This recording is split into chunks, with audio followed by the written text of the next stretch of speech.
আচ্ছা, অন্নপূর্ণা নিয়ে তো অনেক কিছু হলো এবং হচ্ছে, কিন্তু বার্ধক্য ভাতা এটা নিয়ে কিন্তু কোনো কথা হচ্ছে না। যারা মনে করুন আগামীকাল 60 বছর ক্রস করছেন, পুরুষ হন বা মহিলা, তাকে কি বার্ধক্য ভাতার জন্য নতুন করে অ্যাপ্লাই করতে হবে? এই প্রশ্নটা আপনাদের মনের মধ্যে আসছে। নতুন করে অ্যাপ্লাই করার ক্রাইটেরিয়াগুলো কি আছে, কে অ্যাপ্লাই করতে পারবে, এটা একটা প্রশ্ন। কি কি ডকুমেন্ট লাগবে, এটা একটা প্রশ্ন। কোন ফর্ম ফিল আপ করবো, এটা একটা প্রশ্ন। এবং আরও একটা প্রশ্ন হচ্ছে, যেমন মুখ্যমন্ত্রী বলেছেন যে যারা দিব্যাং আছেন এবং যারা বিধবা আছেন 60 বছরের নিচে, 25 থেকে 60, যারা অন্নপূর্ণা পাচ্ছেন মহিলাদের ক্ষেত্রে, তাদের কিন্তু 1500 টাকা নয়, তারা কিন্তু 3000 টাকা পাবেন। নর্মালি বিধবা ভাতা এবং দিব্যাং ভাতা হচ্ছে 1500 টাকা, কিন্তু যারা মহিলা এবং 60 বছরের নিচে তারা কিন্তু অন্নপূর্ণা যদি পেয়ে থাকেন, তাদেরকে কিন্তু 3000 টাকা করে দেওয়া হয়েছে, এটা পরিষ্কার। এবার প্রশ্ন হচ্ছে যে এই মহিলাটি যখন 60 বছর ক্রস করবেন, তাহলে তো উনি বার্ধক্য ভাতা পাবেন 60 বছরের পরে। তাহলে কি উনি 1500 টাকা পাবেন না 3000 টাকা পাবেন? কারণ বার্ধক্য ভাতা 1500 টাকা আমরা জানি, কিন্তু উনি অন্নপূর্ণা ভাণ্ডার পাচ্ছেন 3000 টাকা। তাহলে 60 বছর ক্রস করার পরে ওই মহিলাটি, যিনি এখন বিধবা আছেন, উনি বার্ধক্য ভাতায় ট্রান্সফার হবেন। তাহলে প্রশ্নটা হচ্ছে, উনি তো 3000 টাকা পেতেন, এইবার বার্ধক্য ভাতা হয়ে গেল, তাহলে 1500 টাকা হয়ে যাওয়া উচিত, মানে নেমে আসা উচিত টাকাটা। এই ধরনের বিভিন্ন প্রশ্ন সবার মনের মধ্যে ঘুরছে। পুরুষ আর মহিলাদের ক্ষেত্রে জিনিসটা কিন্তু ডিফারেন্ট হবে, কারণ মহিলারা অলরেডি অন্নপূর্ণা ভাণ্ডার পাচ্ছেন, সে বার্ধক্য ভাতায় ট্রান্সফার হবে, এখানে একটা কেস। আর যারা পুরুষ আছেন তাদের জন্য একটা কেস, কারণ পুরুষরা তো অন্নপূর্ণা ভাণ্ডার পাচ্ছেন না, এখানে কিন্তু একটু ডিফারেন্স হবে। যাই হোক, প্রথম যেটা আপনাদেরকে জানাই যে ফর্ম ফিল আপ কিন্তু করতে হবে। কাদের করতে হবে? পুরুষদের করতে হবে। মহিলারা যদি অন্নপূর্ণা ভাণ্ডার পেয়ে আসছেন, তাদেরকে নতুন করে কিন্তু বার্ধক্য ভাতার ফর্ম ফিল আপ করতে হবে না, তারা অটোমেটিক্যালি বার্ধক্য ভাতায় ট্রান্সফার হয়ে যাবেন। মনে করুন আজকে আপনি অন্নপূর্ণা ভাণ্ডার পাচ্ছেন, আজকে আপনার বয়স 60 বছরের নিচে, আগামীকাল আপনার 60 বছরের ঊর্ধ্বে হয়ে গেল। এবার আপনার মনে যে ডাউট যে আমাকে কি নতুন করে অ্যাপ্লাই করতে হবে বার্ধক্য ভাতার জন্য? না, বার্ধক্য ভাতার জন্য নতুন করে অ্যাপ্লাই করতে হবে না যদি আপনি মহিলা হন, এবং আপনি 1500 টাকা নয়, আপনি 3000 টাকাই পাবেন। কারণ এই যে প্রকল্পটা, এটা হচ্ছে নারী সশক্তিকরণ, মানে মহিলাদেরকে বেশি প্রাধান্য দেওয়া হচ্ছে। সুতরাং আপনার যে 3000 টাকা আপনি পাচ্ছিলেন অন্নপূর্ণা ভাণ্ডারের, বার্ধক্য ভাতাও আপনার কিন্তু 3000 টাকা হয়ে যাবে। এবার এখানে একটা খুব ইন্টারেস্টিং ব্যাপার আমার মনে হচ্ছে যে যেহেতু ম্যাক্সিমাম লোক 3000 টাকা পাচ্ছে, শুধুমাত্র পুরুষরা যারা 60 বছরের ঊর্ধ্বে তারাই একমাত্র বার্ধক্য ভাতা 1500 টাকা পাবে। এখানে আমার মনে হচ্ছে সরকার কিন্তু আস্তে আস্তে হয়তো ভবিষ্যতে, এরকম আমার মনে হচ্ছে যে ভবিষ্যতে হয়তো সবাই 3000 টাকা করে পাবে, এটা আমার একটা আশা, এবং সেটা হলেও হতে পারে। কারণ এই যে নারী পুরুষের মধ্যে একটা অন্তর হচ্ছে, নারীরা যদি অন্নপূর্ণা ভাণ্ডার পেয়ে থাকেন এবং সে বার্ধক্য ভাতায় ট্রান্সফার হয়, সে 3000 টাকাই পেতে থাকবে, কিন্তু একজন পুরুষ সে 1500 টাকা পাবে, সে বার্ধক্য ভাতা যখন পাবে 1500 টাকা পাবে। এই যে একটা ডিফারেন্সিয়েট, এই জায়গাটায় কিন্তু আমার মনে হচ্ছে সরকার একটা পরিবর্তন নিশ্চয়ই আনবেন। এছাড়া যারা দিব্যাং, একটা মহিলা দিব্যাং হলে সে 3000 টাকা পাচ্ছে নতুন ঘোষণা অনুযায়ী, তার 60 বছরের নিচে বয়স, কিন্তু সেই মহিলাটি যখন দিব্যাং এবং 60 বছর ক্রস করবেন, সে কিন্তু 3000 টাকাই পাবেন, কারণ স্ল্যাবটা কমানো হবে না। কিন্তু একটি দিব্যাং যে 60 বছরের ঊর্ধ্বের পুরুষ, বা একটি দিব্যাং যে 60 বছরের নিচে, তার বয়স মনে করুন 40 বছর বয়স, সে দিব্যাং ভাতা পাচ্ছে 1500 টাকা করে, তার 60 বছর ক্রস করলো, বার্ধক্য ভাতায় ট্রান্সফার হয়ে গেল, সে কিন্তু সেই 1500 টাকাই পাচ্ছে, কারণ সে পুরুষ। এই যে নারী পুরুষের মধ্যে একটা বৈষম্য, এই জায়গাটা আমার মনে হয় নিশ্চয়ই সরকার ঠিক করবেন, এবং সমস্ত কিছুই হয়তো 3000 টাকা হয়ে যেতে পারে, এগুলো আমার আশা। এবার ফ্যাক্টে আসি, যে আপনি যদি বার্ধক্য ভাতার জন্য নতুন অ্যাপ্লাই করতে চান, তাহলে কি করবেন। আমি একটা ফর্ম ফিল আপ আপনাদেরকে করে দেখাচ্ছি, ফর্ম পি। সেটা আপনি পুরো ফর্মটা ফিল আপ আমি আপনাদেরকে দেখাবো কি কি ডকুমেন্ট লাগবে। ফর্ম ফিল আপ যখন আপনাকে দেখাচ্ছি তখনই আপনাদেরকে বলে দেবো কি কি ডকুমেন্ট লাগবে। ফর্ম ফিল আপটা দেখে নিন, এবং ফর্মটা কোথায় পাবেন, ফর্মটা লোকাল পঞ্চায়েত অফিসে, বিডিও অফিসে, মিউনিসিপ্যালিটি অফিসে পেয়ে যাবেন। যদি না পান, তাহলে আমি এই ভিডিওর লিঙ্কে, মানে ডেসক্রিপশন লিঙ্কে আপনাকে ফর্মের একটা কপি ওখানে দিয়ে দিচ্ছি, ওটা ডাউনলোড করে প্রিন্ট আউট করে আপনি ভরে লোকাল পঞ্চায়েত, বিডিও অফিস বা মিউনিসিপ্যালিটিতে গিয়ে জমা করুন, সাথে ডকুমেন্ট জমা করুন, আপনার বার্ধক্য ভাতা চালু হয়ে যাবে। তাহলে চলুন ফর্ম ফিল আপটা শিখে নিই, দেখে নেবেন, আপনার কাজের হতে চলেছে। ফর্মটা হচ্ছে ফর্ম পি। পি কথাটার অর্থ হচ্ছে পেনশন, মানে পেনশনের জন্য এই ফর্মটি আপনি দিচ্ছেন, জমা করছেন। এখানে লেখা আছে department of women and child development and social welfare, government of West Bengal. তো প্রথমে বন্ধুরা, ফার্স্ট কাজ যেটা করতে হবে, আপনি বার্ধক্য ভাতার জন্য অ্যাপ্লাই করুন, বিধবা ভাতার জন্য বা প্রতিবন্ধী ভাতার জন্য, আপনার রিসেন্ট একটা পাসপোর্ট সাইজ ফটোগ্রাফ এখানে কিন্তু লাগাতে হবে। এরপরে এখানে পেনশনের কেসটা কি, মানে আপনি যদি আগে থেকে পেয়ে থাকেন, আগে থেকে আপনি বার্ধক্য ভাতা বা বিধবা ভাতা পাচ্ছেন, তাহলে এখানে এক্সিস্টিংয়ে ক্লিক করবেন। যদি আপনি নতুন অ্যাপ্লাই করতে চান, তাহলে এখানে আপনি ক্লিক করবেন, এখানে নিউ আছে, যদি আপনি নতুন অ্যাপ্লাই করতে চান। এরপরে হচ্ছে টাইপ অফ পেনশন, আপনি কোন পেনশনের জন্য আবেদন করছেন।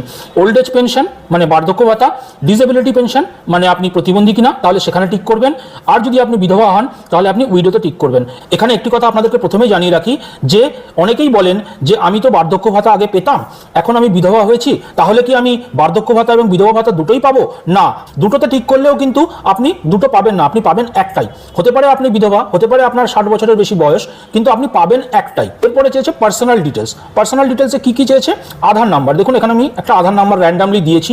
তারপরে চেয়েছে ভোটার আইডি কার্ডের নাম্বার, আপনি এখানে ভোটার আইডি কার্ডের নাম্বারটা দেবেন। দেখুন খুব সিম্পল, আমি ক্রস করে লিখেছি কারণ কোনো পার্সোনাল ডিটেলস তো দেওয়া যাবে না, তাই একটা র্যান্ডাম নাম্বার আমি দিয়েছি। এরপরে আপনার নাম, আপনি যেই হন, আপনি যদি পুরুষ হন তাহলেও আপনি জানেন যে আপনি পুরুষ হলেও কিন্তু আপনি বার্ধক্য ভাতার জন্য অ্যাপ্লাই করতে পারবেন। সুতরাং আমি ধরে নিয়েছি একটি মহিলা অ্যাপ্লাই করছেন, সুতরাং তার এখানে ফার্স্ট নেম, এখানে মিডিল নেম যদি থাকে মিডিল নেম, আর লাস্টে হচ্ছে লাস্ট নেম মানে টাইটেল। যদি আপনার মিডিল নেম না থাকে আপনি এই জায়গাটা ফাঁকা রাখবেন। এরপরে চলে আসছে যে জেন্ডার, আপনি যদি পুরুষ হন তাহলে পুরুষে টিক করবেন, আপনি যদি মহিলা হন তাহলে ফিমেলে টিক করবেন। আদার্সটা আমি ছেড়ে দিচ্ছি, যদি আমি পুরুষ হই পুরুষে টিক করবো, আমি বার্ধক্য ভাতার জন্য অ্যাপ্লাই করছি, মহিলা হলে আমি ফিমেলে টিক করবো। এরপরে ডেট অফ বার্থ, দেখুন এই ডেট অফ বার্থটাও আমি একটা র্যান্ডাম দিয়েছি। আপনার বয়স কত? আমি ধরে নিয়েছি যে অ্যাপ্লাই করছে তার বয়স হচ্ছে 63 ইয়ার্স, 63 বছর, তাহলে এখানে 63 লিখেছি। তার 70 বছর হতে পারে, তাহলে 70 লিখবেন। এরপরে হচ্ছে যে আবেদন করছেন তার বাবার নাম, দেখুন হতে পারে আপনার বাবা মৃত, তাহলে এখানে লেট লিখতে পারেন, লেট অসীম কুমার পাল, আমি যেরকম একটা র্যান্ডাম নাম দিয়েছি। যদি উনি মারা গিয়ে থাকেন তাহলে লেট লিখতে পারেন, অসুবিধা নেই, না লিখলেও কোনো প্রবলেম হবে না। মাদার্স নেম, এই নামটাও কিন্তু লিখতে হবে। দেখুন এখানে স্টার মার্ক করা আছে, এই স্টার মার্কগুলোর অর্থ হচ্ছে আপনাকে কিন্তু এগুলো দিতেই হবে, আপনি ফাঁকা রাখলে কিন্তু চলবে না। এরপরে চলে আসছে রিলিজিয়ন, আপনি হিন্দু হলে হিন্দুতে টিক করুন, মুসলিম হলে ইসলামে টিক করুন, যদি খ্রিস্টান হন তাহলে খ্রিস্টানে টিক করুন, আর যদি আদার কমিউনিটি থেকে বিলং করেন, আদার রিলিজিয়ন থেকে বিলং করেন তাহলে আদার্সে টিক করে দিন। এরপরে হচ্ছে কাস্ট সার্টিফিকেট, মানে কাস্ট, আপনার কাস্ট কি? আপনি জেনারেল হলে জেনারেলে টিক করবেন, ওবিসি হলে ওবিসিতে টিক করবেন, এসসি এসটি হলে এসসি এসটিতে টিক করবেন। এখানে মাথায় রাখবেন আপনি যেই জিনিসটাতে টিক করছেন সেই জিনিসটার সার্টিফিকেট কিন্তু আপনাকে এখানে অ্যাটাচ করে দিতে হবে, এই জিনিসটা মাথায় রাখবেন। এরপরে হচ্ছে আপনার স্পাউস মানে হাজব্যান্ড বা ওয়াইফ, এখানে জীবিত নাকি মৃত। দেখুন যদি বিধবা হয়, বিধবা পেনশনের জন্য যদি আপনি অ্যাপ্লাই করেন তাহলে অটোমেটিক্যালি আপনার হাজব্যান্ড মারা গিয়েছে, তাহলে আপনি ডেডে টিক করে দেবেন। এবার যদি মনে করুন আপনি বার্ধক্য ভাতার জন্য অ্যাপ্লাই করছেন, আপনি একটি পুরুষ হতে পারে, আমি এখানে ধরে নিয়েছি যেমন একটি মহিলা অ্যাপ্লাই করছে বার্ধক্য ভাতার জন্য, তাহলে তার স্বামী জীবিত আছে, তাই এখানে অ্যালাইভে টিক করেছি। এখানে অ্যালাইভে যখনই আপনি টিক করবেন এখানে আপনার স্পাউসের নাম দিতে হবে, মানে আপনি মহিলা হলে আপনার হাজব্যান্ডের নাম দিতে হবে, আপনার স্বামীর নাম দিতে হবে। আপনি যদি একজন পুরুষ অ্যাপ্লাই করছেন আপনার বউয়ের নাম কিন্তু এখানে দিতে হবে। এরপরে আসছে monthly family income. Monthly family income মানে আপনার পুরো পরিবারের মান্থলি ইনকাম কত, আমি এখানে দিয়েছি 8,000 টাকা। এইখানে এই যে ইনকাম দিচ্ছেন আপনি, এর কিন্তু একটা ইনকাম সার্টিফিকেটও আপনাকে দিতে হতে পারে নয়, আপনাকে দিতে হবে। সেটা কোথায় পাবেন? সেটা আপনি আপনার লোকাল কাউন্সিলরের কাছে গিয়ে পেতে পারেন, বা আপনি পঞ্চায়েত অফিসে গিয়ে পঞ্চায়েত প্রধানের থেকে নিতে পারেন। এইখান থেকে আপনি এই ফ্যামিলি ইনকামের যে প্রুফটা সেটা আপনি নিতে পারেন। এবার দেখুন হতে পারে যে আপনার ফ্যামিলির বেশি ইনকাম, তাহলে কি আপনি পাবেন কি পাবেন না, এই প্রশ্নটা আপনার মাথায় আসতে পারে। সেটা নিয়ে ভাবার দরকার নেই, আপনার পরিবারের টোটাল ইনকাম যা আছে আপনি এখানে সেটা দেখাবেন, মাসিক ইনকামটা আপনি এখানে দেখাবেন। এরপরে চলে আসছে কন্ট্যাক্ট ডিটেলস। দেখুন কন্ট্যাক্ট ডিটেলস আর কিছুই নয়, আপনার বাড়ির অ্যাড্রেস চেয়েছে, এই পুরোটা আপনার বাড়ির অ্যাড্রেস। আমি র্যান্ডামলি একটা দিয়েছি যে এই তার অ্যাড্রেস, এখানে ওয়ার্ড নাম্বার আপনার যেটা রয়েছে সেটা দিতে হবে, আপনার মিউনিসিপ্যালিটি বা ব্লক এরিয়া দিতে হবে, পুলিশ স্টেশন দিতে হবে, পোস্ট অফিস দিতে হবে, সাব ডিভিশন থাকলে সাব ডিভিশন দিতে হবে, ডিস্ট্রিক্ট জেলা কি সেই জেলা দিতে হবে, এবং পিনকোড নাম্বার দিতে হবে। এরপরে এখানে দেখুন স্টেট অটোমেটিক্যালি ওয়েস্ট বেঙ্গল লেখা আছে, সুতরাং ওয়েস্ট বেঙ্গলটা এখানে অটোমেটিক্যালি আছে, আমাকে লিখতে হচ্ছে না। এরপরে মোবাইল নাম্বারও দেখুন আমি একটা র্যান্ডাম নাম্বার দিয়ে দিয়েছি, 91 লেখাই আছে, 91 মানেই হচ্ছে ইন্ডিয়া। এরপরে ল্যান্ডলাইন নাম্বার, মানে বাড়িতে যদি ল্যান্ডলাইন থাকে, ফোন থাকে, তাহলে তার নাম্বার দেবেন, না থাকলে নট অ্যাপ্লিকেবল করবেন। ইমেল আইডি, এটাও আমি একটা র্যান্ডাম দিয়েছি, যদি ইমেল আইডি থাকে তাহলে লিখবেন, না থাকলে এনে করে দেবেন, কোনো অসুবিধা নেই।